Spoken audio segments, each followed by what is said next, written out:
अस्सलामु अलैकुम वरहमतुल्लाहि वबरकातुहू। उम्मीद है आप सब खैर आफियत के साथ होंगे, ईमान की हालतों में मौजूद होंगे।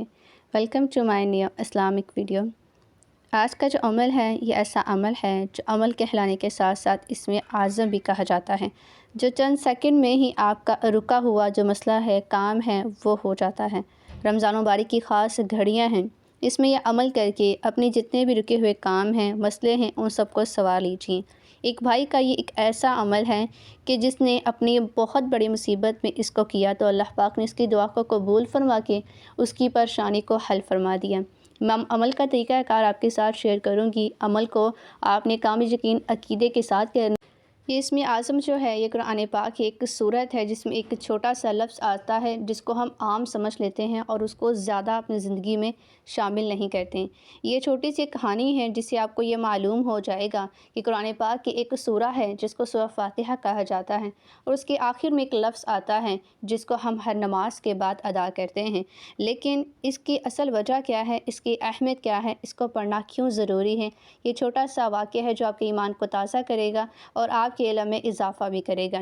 इसलिए इस वीडियो को आखिर तक ज़रूर देखिए। और अगर आप मेरे इस चैनल पर नए हैं तो सबसे पहले मेरे इस चैनल को सब्सक्राइब करके बेल आइकन प्लस में क्लिक करें ताकि ऐसी इस्लामिक वीडियो आप तक पहुंचती रहे।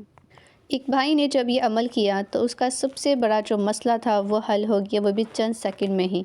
एक भाई का बताना है कि मैंने किसी का कत्ल होते हुए देखा, मगर कत्ल करने वाला जो शख्स था वो ख़ुद फ़रार हो गया और मौके पर पुलिस वालों को मैं मिल गया, जिसकी वजह से उन्होंने मुझे गिरफ़्तार कर लिया। उनका कहना ये है कि मैंने उन्हें बहुत बार कहा कि मैं बेगुनाह हूँ, मेरा इसमें कोई किसी भी किस्म का कसूर नहीं, मेरे घर वाले जो हैं परेशान होंगे, मुझे आप जाने दें। कहते हैं कि उन्होंने मेरी एक भी ना सुनी और कहते हैं कि मेरे घर वालों ने, मेरे अजीज़ों अकारिब ने, मेरे हमसायों ने भी मेरी गवाही दी, लेकिन इसके बावजूद उन्होंने एक भी ना सुनी और लाखों पैसों की मुझसे डिमांड करने लगे। कहते हैं ऐसे ही आहिस्ता आहिस्ता वक्त गुजरने लगा।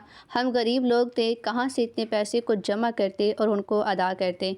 रोज़ मैं इसी परेशानी में रहता था, अपने घर वालों से ना मिल सकता था और मेरे घर वाले भी पैसे ना देने की वजह से परेशान रहते थे। लेकिन इतनी ही परेशानियों में जैसे ही वक्त गुजरता गया तो अल्लाह पाक की अता से मेरे जहन में अल्लाह पाक ने एक इसमें आज़म को अता कर दिया, यानी कि कुरान पाक की सूरह फातिहा के आखिर में जो लफ्ज़ आता है आमीन का, वो इसमें आज़म है। जैसे ही उस वजीफ़े का ख़्याल उनको आया तो उन्होंने उस अमल को शुरू कर दिया। वो अमल जो है वो भी मैं आपको साथ ही शेयर कर देती हूँ, उसको नोट कर लीजिए और कामिल यकीन अकीदे के साथ आप भी कीजिए। वो अमल और वो इसमें आज़म कौन सा है, अमल का तरीक़ाकार शेयर करने जा रही हूँ, उसको मुलाहिज़ा कीजिए कि आपने नमाज़ फ़जर के बाद कुरान पाक की पहली सूरा यानी कि सूरह फातिहा को आपने पूरा 40 मरतबा पढ़ लेना है और फिर आपने सारा दिन आमीन आमीन कहते रहना है और गुमान भी साथ रखें कि फ़रिश्ते भी आपके साथ आमीन कह रहे हैं। सारा दिन आमीन कहना और ये भी गुमान रखना है कि फ़रिश्ते आपके साथ साथ आमीन कह रहे हैं। अब आमीन की इतनी अहमियत और इतनी तवज्जो आखिर क्यों दिलाई गई है, इस बात पर भी गौर कीजिए। एक बुज़ुर्ग थे, उनकी जमात जो थी नमाज के साथ एक रह गई तो उन्होंने कम से कम 27 मरतबा उस नमाज को दोहराया। फिर ख्वाब में किसी ने उनसे कहा कि आपने नमाज को 27 मरतबा तो दोहरा लिया, मगर वो जो इमाम कहते हैं वलद्दालीन और आप फिर उनके साथ कहते हैं आहिस्ता आवाज़ में आमीन और आपके साथ फ़रिश्ते भी कहते हैं आमीन। कहते हैं कि उस आमीन को आप कहाँ से लाएंगे? 27 मरतबा नमाज तो आपकी हो गई, मगर वो आमीन आप कहाँ से लाएंगे? कुरान पाक की सूरह फातिहा के आखिर में आने वाला जो लफ्ज़ है वो इसमें आज़म भी कहलाता है। ये एक ऐसा अमल है जो आपके सबसे बड़े से बड़े मसले मसाइल को, मुसीबतों को चंद सेकंड में ही हल करने के लिए काफ़ी है। और इसके आखिर में आमीन जो है ये बहुत बड़ा इसमें आज़म कहलाता है। ये कोई आम लफ्ज़ नहीं है, कुरान पाक की पहली सूरा है जिसके आखिर में ये लफ्ज़ आता है और हर नमाज में इसको आहिस्ता से दोहराया जाता है, क्योंकि जब बंदे के साथ फ़रिश्तों की आमीन मिल जाती है और फ़रिश्तों के साथ बंदों की आमीन मिल जाती हैं तो उस पर अल्लाह सुब्हान तआला की पाक साथ कबूलियत की मोहर लगा देता है और शख्स की दुआ को कबूल फरमाता है। आप अपनी ज़िंदगी में दुआ को ख़त्म मत कीजिए, आप दुआएं करते रहें। जब आप परेशानियों और मुसीबतों में गिरफ़्तार हो जाते हैं तो ये बस सोचिए कि आप इसके बाद उस परेशानियों और मुसीबतों से निकल नहीं सकते। अल्लाह पाक ने जो है हर मसले मसाइल का हल जो है हमें कुरान पाक से अता किया है। دعا کی اہمیت انسان کی زندگی میں بہت زیادہ ہے، جیسے کہ نعمان بن بشیر رضی اللہ تعالیٰ عنہ کہتے ہیں، رسول اکرم نور مجسم صلی اللہ علیہ وآلہ وسلم نے فرمایا ہے، بے شک دعا ہی عبادت ہے۔ پھر آپ صلی اللہ علیہ وآلہ وسلم نے قرآن پاک کی یہ آیت تلاوت فرمائی، اور تمہارے رب نے کہا ہے دعا کرو، مجھے پکارو، میں تمہاری دعا قبول کروں گا۔